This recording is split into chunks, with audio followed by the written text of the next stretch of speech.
Hello everyone, welcome to my channel.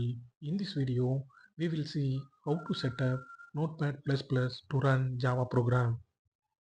I just wrote a basic Java program in Notepad++ that prints hello world and saved it as java test.java. After saving it with the .java extension, the Java program shows different colors. To run the Java program, first go to the plugins menu and select plugins admin. In the plugins admin window, you will find a search box.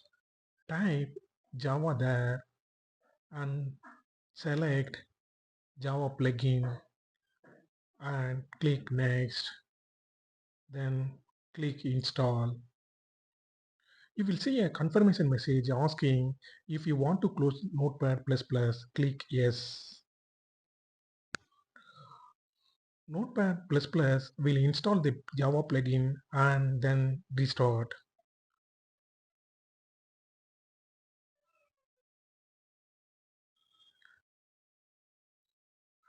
After it restarts, go to the plugins menu and make sure Java plugins is listed there.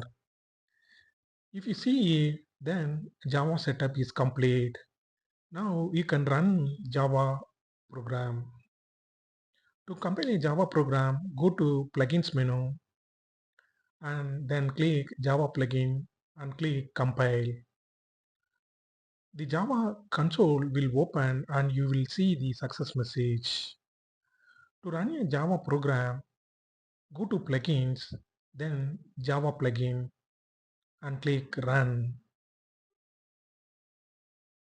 A command window will open and prints hello world. You just enter, that window will go. To compile and run at the same time, go to plugins and Java plugins again and click compile and run. You can use shortcut key as well. That's all. Thank you. Thanks for watching.